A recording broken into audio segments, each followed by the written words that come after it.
when you're shooting something, there are certain positions where you don't want to scrimp. You know, when you're hiring a sound guy, you don't want to scrimp. You don't want bad sound on your web series, on your short film, on your feature film.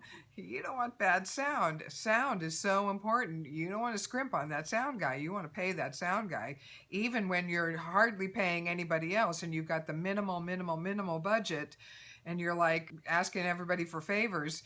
You want to pay the sound guy because you want good sound. Because even when the picture is less than as good as it could possibly be, if your sound is really good and clear and clean, people will overlook some tiny flaws in the picture if the sound is good.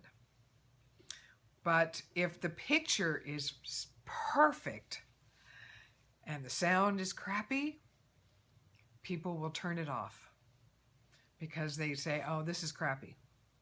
Their ears will override their eyes, and their ears will tell them this is amateur, even though their eyes are seeing a professional image. Their ears are hearing non-professional, crappy sound, and they'll turn it off. It's weird how we do this, but we do. As human beings, we do.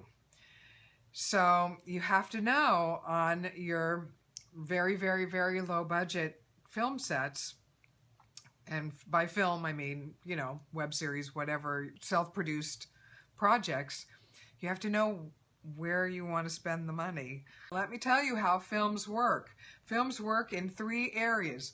Number 1, the film is written by a writer and you don't scrimp there. Number 2, the film is shot, and there are areas in the shooting of the film that you don't want to scrimp, like sound and picture, and you got to pay for some of your actors. You're going to have to get some name stars.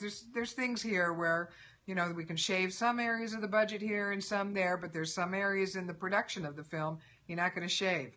I said then there's post-production, and the film is cut by an editor. You do not shave on the editing of the film. You got to teach people about where you spend money and where you save money, where it's good to spend, where you need to pay a little bit more to get the quality, and where you can cut back a little bit and save a little bit. It's okay to shave a little bit here and there, but there are certain areas you don't want to shave. You just don't.